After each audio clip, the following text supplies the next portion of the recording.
रास्ते में बिहार के युवाओं का जोश,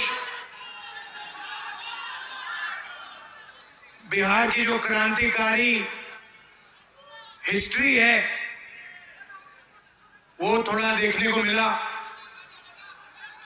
अब हमारी भारत छोड़ो न्याय यात्रा बिहार से निकलेगी, आपसे मिलने का मौका मिलेगा, आपसे बातचीत करने का मौका मिलेगा। ये हमने भारत जोड़ो यात्रा 1 साल पहले की, कन्याकुमारी से कश्मीर तक चले 4000 किलोमीटर, हर रोज 20-25-30 किलोमीटर चलते थे 6 बजे उठकर, और लाखों लोग हमारे साथ चले। समुद्र के तट से शुरू किया, हिमालय तक पहुंच गए, पूरा देश देखने को मिला। युवाओं से बात की, किसानों से, मजदूरों से 7-8 घंटे बात होती थी, अलग अलग लोगों से बात होती थी, और फिर शाम को 15-20 मिनट ऐसे हम अपनी बात रखते थे। लोगों ने हमसे पूछा 4000 किलोमीटर चलने की क्या जरूरत हुई? चलते हैं कहा कि देखिए राहुल जी, सामान देंगे तो अभी भैया 4000 किलोमीटर चॉकलेट शायद पहले कोई चला नहीं है, नहीं जाना है। आपको जरूरत क्यों पड़ी? मैं कहता था देखिए पूरा का पूरा सिस्टम जो है, मीडिया का सिस्टम, हिंदुस्तान का सिस्टम चुने हुए लोगों के हाथ में है, नरेंद्र मोदी जी के हाथ में है। मैंने अभी प्रेस वालों को मित्र कहा, मगर हमारे मित्र विपक्ष की बात टीवी पे तो नहीं दिखाते, अखबारों पे तो नहीं पढ़ाते, सही ना? वो टीवी पे आपको नरेंद्र मोदी जी का चेहरा दिखेगा, वो अदानी अंबानी का चेहरा दिखेगा, उसके साइड पे आपको ऐश्वर्या राय, अमिताभ बच्चन नाचते हुए दिख जाएंगे, डांस करते हुए, 2-3 क्रिकेट वाले दिख जाएंगे, मगर गरीब किसान, मजदूर, बेरोजगार युवा आपको नहीं दिखने वाला। जैसे हजारों किसान दिल्ली की ओर चल रहे हैं, उन पर टीयर गैस चलाया जा रहा है, वो ले लो छर्रे मारे जा रहे हैं। मैंने 2 दिन पहले किसानों से बात की, फोन पे बात की। एक्स आर्मी का जवान था, उसके मुंह पे छर्रे मार दिए। मैंने उससे कहा देखो आप पहले देश के लिए लड़ रहे थे, जब आप सेना में थे तब आप देश के लिए लड़ रहे थे, मगर आप ये मत सोचो कि आप आज देश के लिए नहीं लड़ रहे हो। जो आपने छर्रे मुंह में, जो आपके छर्रे मुंह में लगे हैं, ये भी आप देशभक्ति का काम कर रहे थे, किसानों की लड़ाई लड़ रहे थे। तो मीडिया में नहीं दिखेगा भैया, आप देख लो, यहाँ पे आपको भारत जोड़ो न्याय यात्रा में हजारों लोगों की भीड़ दिखेगी, थोड़ा सा खोल दिया है तो उससे, मगर आप टीवी ऑन करोगे तो सिर्फ नरेंद्र मोदी जी का चेहरा दिखेगा। वो सुना है वहाँ दुबई में वहाँ के राजा से गले मिल रहे हैं, 2-3 बार गले मिलेंगे, तो वो टीवी पे देखने को मिलेगा। इसलिए 4000 किलोमीटर में हम चले, क्योंकि हम डायरेक्ट जनता से बात कर रहे हैं। मतलब ये जो टेलीविजन वाले बिचौली हैं इनको हमने परे कर दिया है। भारत जोड़ो यात्रा पे हमने नारा दिया नहीं, हमने नहीं दिया, नारा भीड़ से निकला। एक दिन एक व्यक्ति बाहर दौड़ता हुआ आया, पुलिस वाले ने उसको मारा। पहले इधर से आया, इधर से पुलिस वालों ने रोका, फिर दूसरी साइड से आने की कोशिश की, फिर उसको 2-3 धक्के लगे। अंत में वो दौड़ता हुआ आता है मेरे सामने, ऐसे खड़ा होकर कहता है, राहुल जी मैं समझ गया, मैं जानता हूं आप क्या कर रहे हो। मैंने उससे पूछा भैया बताओ क्या करना हो। कहता है नफरत के बाजार में मोहब्बत की दुकान खोलो। मैंने कहा बात तो सही है। और फिर भाषण में मैंने कहा कि देखिए भीड़ से आवाज आई है, भीड़ से नारा आया है, नफरत के बाजार में मोहब्बत की दुकान खोल रहे हैं। और सिर्फ मैं नहीं खोलता हूं, ये मोहब्बत की दुकानें आप सबके दिलों में है। आपने देखा होगा कांग्रेस के किसी भी कार्यकर्ता को देखो, हमारे नेताओं को देखो, मुस्कुराते हुए चेहरे दिखेंगे। टेंशन हो, मुश्किल हो, कठिनाइयां हो, कांग्रेस पार्टी के नेता, कांग्रेस पार्टी के कार्यकर्ता मुस्कुराते हुए दिखेंगे। सही? देखो सारे के सारे मुस्कुरा रहे हैं। दूसरी तरफ बीजेपी के कार्यकर्ताओं को देखो, ऐसे देखते हैं। पूरी दुनिया को रोज ऐसे देखते हैं कि बाकी सब लोगों को कुछ नहीं मालूम, आरएसएस और बीजेपी के लोगों को सब कुछ मालूम। सोच है उनकी। और देश में कोने कोने में नफरत फैलाते रहते हैं। मणिपुर को जला दिया, एक जात को दूसरी जात से लड़ाते हैं, एक धर्म को दूसरे धर्म से लड़ाते हैं। तो उनके हिंसा और नफरत के खिलाफ हमने भारत जोड़ो यात्रा की और ये नारा दिया, नफरत के बाजार में मोहब्बत की दुकान।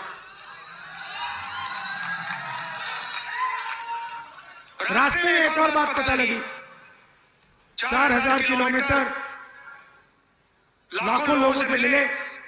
हमने पूछा भैया बताओ ये देश में जो नफरत फैल रही है, हिंसा फैल रही है, क्रोध है, इसका कारण क्या है। मैंने ये सवाल हजारों बार लोगों से पूछा, आम जनता से पूछा। नहीं, मोदी ने मैं आपको बताता हूं, मोदी इस चीज का चिन्ह है, मगर मोदी कारण नहीं, कारण दूसरा है। और किसानों ने मुझे बताया, युवाओं ने बताया कि राहुल जी हर रोज हमारे खिलाफ कोई ना कोई अन्याय किया जाता है। हिंदुस्तान में गरीब लोगों को, कमजोर लोगों को 21वीं सदी में न्याय नहीं मिल सकता। और इसका नतीजा नफरत और हिंसा है। और ये बिल्कुल सही बात है।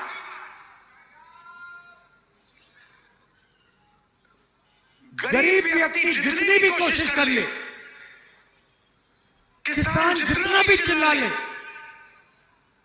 जितनी जोरों से चीखे, उसे इस देश में मालूम है कि मुझे न्याय नहीं मिल सकता। रोज दिखता है उसको। आप देखिए,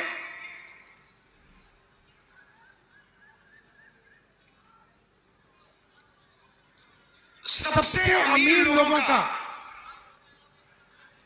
नरेंद्र मोदी जी ने 14 लाख करोड़ रुपया कर्जा माफ किया। 14 लाख करोड़ रुपया नरेगा में कितने लगते हैं, साल में कितने लगते हैं, कितने, समझ, नरेगा का एक साल नहीं बजट साल का, नरेगा का पूरी की पूरी नरेगा को चलाने के लिए एक साल के लिए 70,000 करोड़ रुपए, सबसे गरीब लोगों के लिए एक साल में 70,000 करोड़ रुपए। और सारे के सारे अमीर लोगों ने कहा देखो ये पैसा जाया हो रहा है, 70,000 करोड़ रुपए नरेगा में जाते हैं और 14 लाख करोड़ रुपए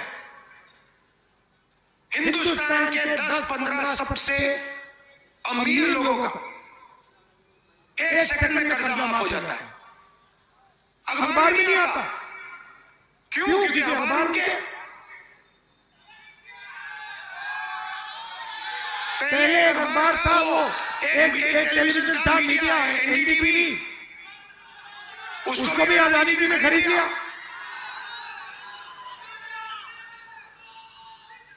तो जहां भी आप देखें, किसानों की ओर देखो, युवाओं की ओर देखो,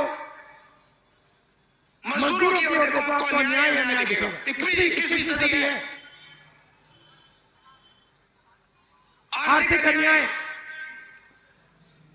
40 साल से सबसे ज्यादा बेरोजगारी, ये हमारे सारे युवा ये टेलीफोन में घूमते हैं, ये चाइना में बनता है, इसका फायदा चाइना के युवाओं को मिलता है, रोजगार वो ले जाते हैं। और होता क्या है, चाइना का माल हिंदुस्तान के 10-15 अरबपति यहां बेचते हैं। चाइना के युवाओं को फायदा होता है, चाइना की कंपनियों को फायदा होता है, और हमारे यहां 10-15 अरबपतियों को फायदा होता है। और जो छोटे व्यापारी हैं, स्मॉल मीडियम बिजनेस वाले हैं, छोटे कारखाने चलाते हैं, उनके लिए जीएसटी, उनके लिए नोटबंदी खत्म कर दिया सबको। आप किसी से पूछ लीजिए, यहाँ पे इंडस्ट्री हुआ करती थी, सारी की सारी बंद हो गई। बिहार के लोग बाकी प्रदेश में जाके मजदूरी करते हैं, कॉन्ट्रैक्ट लेबर का काम करते हैं।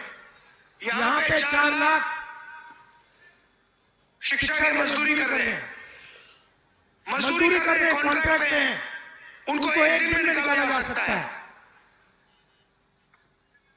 तो ये आपको सब जगह दिखेगा। अच्छा, मैं आपसे सवाल पूछता हूं, हिंदुस्तान में पिछड़ों की कितनी आबादी, कितनी? 50%। ठीक है। दलितों की कितनी आबादी? 15%। आदिवासियों की कितनी आबादी? 8%। कितना हुआ? 50, 15 और 8 कितना हुआ? 73 हुआ ना। तो पिछड़ों की, दलितों की, आदिवासियों की आबादी 73%। अब मैं आपसे पूछता हूं, हिंदुस्तान की सबसे बड़ी 200 कंपनियों में उनकी लिस्ट निकालो, मैंने निकाली है, और उनकी मालिकों की लिस्ट में आदिवासी, दलित और पिछड़े कितने हैं मुझे बताओ। कितने हैं? 0, एक नहीं है। चलो छोड़ो, ये बताओ उनकी सीनियर मैनेजमेंट में कितने हैं? 0। अच्छा बताओ, मीडिया की कंपनी के मालिक ओबीसी, दलित, आदिवासी कितने? 0।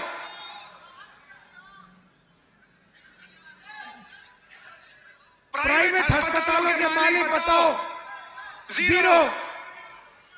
प्राइवेट कॉलेज यूनिवर्सिटी के जो बड़े बड़े संस्थाएं हैं उसमें बताओ कितने, जीरो। एक नहीं दिखेगा आपको। अब एक काम करो, कॉन्ट्रैक्ट लेबर की लिस्ट निकालो, मजदूरों की लिस्ट निकालो और उसमें उनके नाम पढ़ो। आपको सारे के सारे दलित, आदिवासी और पिछड़े मिलेंगे। उसमें थोड़े से जनरल कास्ट के गरीब लोग मिलेंगे। यहां पे जनरल कास्ट के लोग हैं। आपसे पूछता हूं, हिंदुस्तान की सबसे बड़ी कंपनियों में गरीब जनरल कास्ट के लोगों के लिए कितनी जगह है, मुझे बताओ। जीरो। 90 लोग इस देश को चलाते हैं। 90 आईएएस अफसर इस देश के बजट को बांटते हैं। प्रधानमंत्री नहीं बांटता, एमपी नहीं बांटते। 90 अफसर देश के बजट को बांटते हैं। वो चुनाव नहीं लड़ते कभी, वो परमानेंट रहते हैं। चाहे कुछ भी हो जाए, चुनाव कोई भी जीत जाए, हार जाए, कोई फर्क नहीं, ये 90 लोग वहीं के वहीं बैठे रहेंगे। मुझे बताओ, 90 में से 73% वाली आबादियों के कितने लोग? भाई और बहनों, 90 अफसरों में से 3 पिछड़े वर्ग के, उनको कोने में बैठा रखा है। 3 एसटी और 1 आदिवासी। भाई और बहनों, अगर हिंदुस्तान की सरकार बजट में 100 रुपए खर्च करती है, ओबीसी अफसर 5 रुपए का निर्णय लेता है।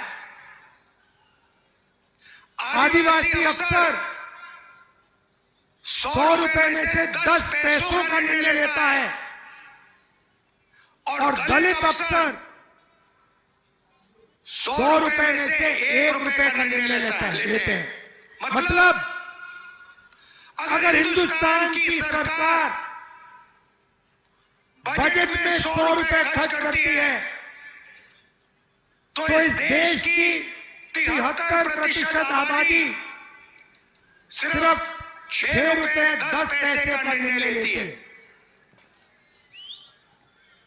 और उसमें मैंने माइनॉरिटी की बात नहीं की, उनको तो अलग रखा है, वो भी 15% है। तो बात समझिए, आप वोट देते हो, आप अपनी सरकार चुनते हो, मगर 73% लोगों के लिए ना कॉर्पोरेट मीडिया में जगह, ना मीडिया में जगह,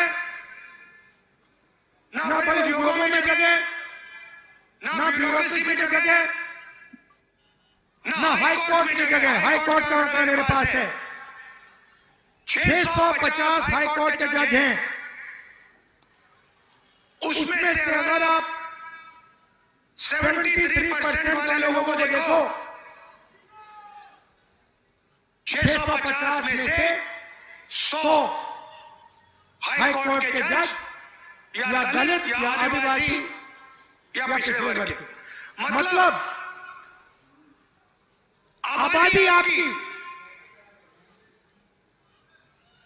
जीएसटी का पैसा आपका,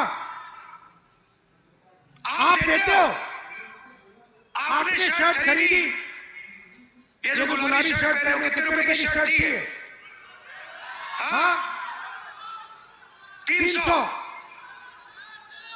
400 रुपए की शर्ट है। जितनी जीएसटी उन्होंने दी, उतनी ही जीएसटी इस शर्ट के लिए अदानी और अंबानी देंगे। उतनी, ये अगर 18% जीएसटी शर्ट के लिए देंगे, 18% अदानी देगा। इनकी आमदनी 50,000 रुपए, उसकी आमदनी लाखों करोड़ रुपए। जितनी जीएसटी ये देता है उतनी जीएसटी वो देता है। वो महल में रहता है, वो हवाई जहाज में उड़ता है, मगर जितनी जीएसटी हिंदुस्तान का मजदूर देता है उतनी जीएसटी अदानी देता है। यह अन्याय है। आपकी जीएसटी का पैसा जाता है और आपकी कहीं भागीदारी है ही नहीं, ना मीडिया में, ना सरकार में, ना कोर्ट में, ना प्राइवेट अस्पताल वाले सिस्टम में, ना कॉलेज यूनिवर्सिटी वाले सिस्टम में, कहीं नहीं हुआ। आपके लिए एक नई कैटेगरी निकाली है, कॉन्ट्रैक्ट लेबर। एक दिन में आपको जूता मार के बाहर निकाला जा सकता है। वो है 73% लोगों की जगह सुबह उठो, मजदूरी करो, और अगर बात अच्छी नहीं लगी 1 मिनट में आपको घर बाहर भेज देते। 73% के साथ ये हो रहा है, पूरे देश में हो रहा है। इसीलिए मैंने जाति जनगणना की बात उठाई। मैंने कहा देखिए, किसी को चोट लगती है, पहला काम डॉक्टर कहता है भैया देखो हाथ में चोट लगी है, चलो एक्सरे कराओ। हुआ होगा आपके साथ, हुआ भैया एक्सरे कराओ। अगर आपका हाथ टूटता है और अस्पताल जाते हो, डॉक्टर कहता है मैं एक्सरे नहीं कराऊंगा, एकदम आपको पकड़ते हो, कैसे नहीं कराओगे? मुझे चोट लगी, आपको एक्सरे कराना पड़ेगा, क्योंकि एक्सरे से पूरा का पूरा पता लग जाता है। जाति जनगणना सामाजिक एक्सरे है, उससे सारे के सारे पिछड़ों को, दलितों को, आदिवासियों को, गरीब जनरल कास्ट के लोगों को पता लग जाएगा कि इस देश में क्या हो रहा है भैया। और जाति जनगणना का मतलब आप समझो, सबसे पहले सब लोगों को बता देंगे कि भैया इस देश में पिछड़े कितने, क्या दे दें? दलित कितने, आदिवासी कितने, जनरल कास्ट के कितने। उसके बाद हम फाइनेंशियल सर्वे करेंगे, कितना धन किस वर्ग के हाथ में है। ये देश सोने की चिड़िया कही जाती थी, यह आज भी सोने की चिड़िया है, मगर भाई और बहनों सोने की चिड़िया आपके हाथ में नहीं है, अदानी जी के हाथ में है। इसीलिए जाति जनगणना से सबको पता लग जाएगा कि पिछड़ों के पास कितना धन है, आदिवासियों के हाथ में कितना धन है, गरीब जनरल कास्ट के हाथ में कितना धन है।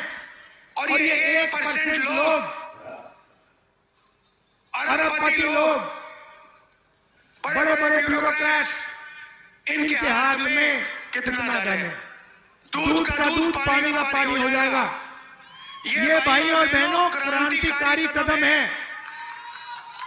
आजादी जैसे हुई थी क्रांतिकारी कदम, सफेद क्रांति, हरी क्रांति, कंप्यूटर रेवोल्यूशन, बैंक नेशनलाइजेशन, वैसा ही एक क्रांतिकारी काम है। और मैं आपको बता रहा हूं, इसके बिना आप सब लोग भूखे मर जाओगे, कुछ नहीं बचेगा, ना रोजगार मिलेगा, ना आपके बच्चों के पास भविष्य होगा, क्योंकि 1% लोग पूरा का पूरा धन उठा के ले जाएंगे। इसीलिए मैं कह रहा हूं, सामाजिक न्याय का अगला कदम जाति जनगणना है, और कांग्रेस पार्टी इस काम को करके दिखा देगी।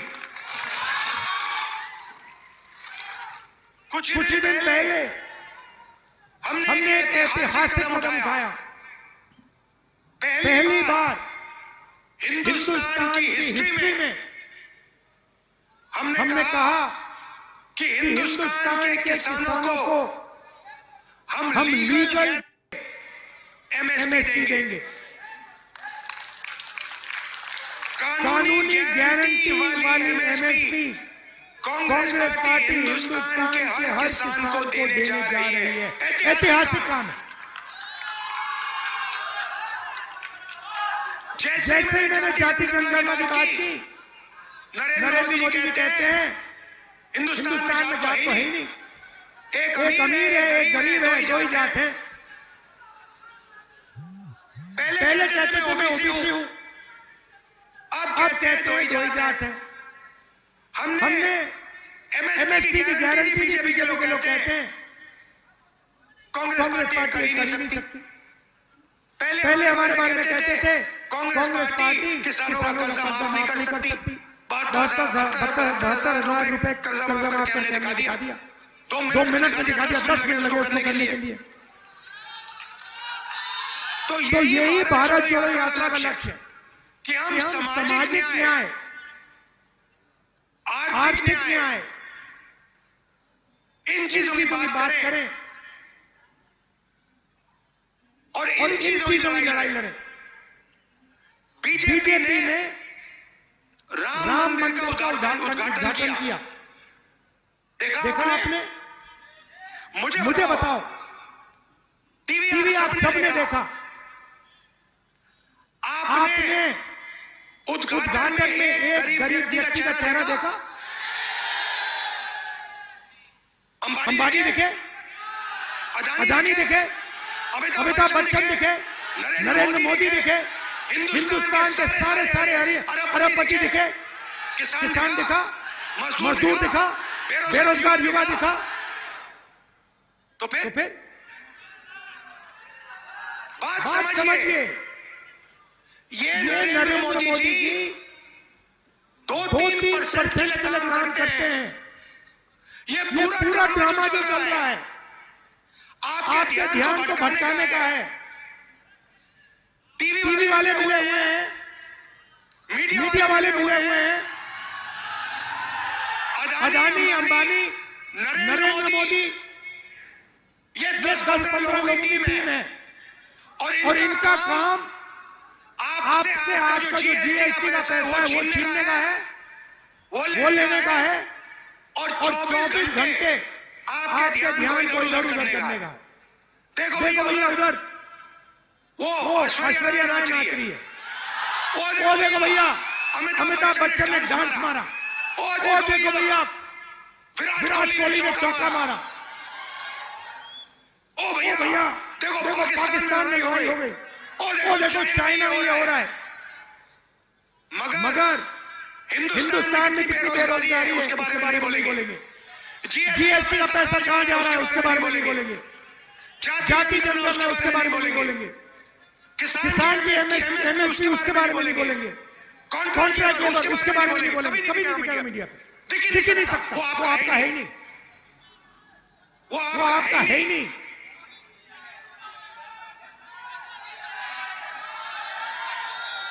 तो ये हिंदुस्तान में लड़ाई है,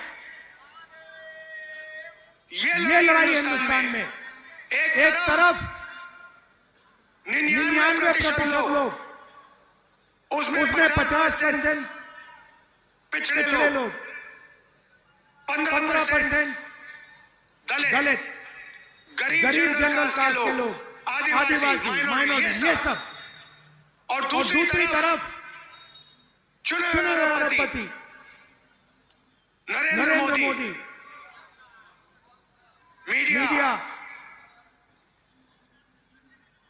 इसीलिए हमने भारत जोड़ो यात्रा में न्याय छोड़ दिया।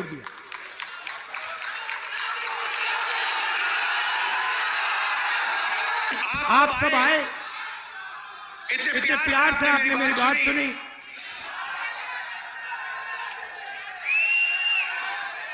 इतने प्यार से आपने मेरी बात सुनी और इतने जोश से आपने मेरा यहाँ स्वागत किया। दिल से आपका धन्यवाद करना चाहता हूँ। नमस्कार, जय हिंद।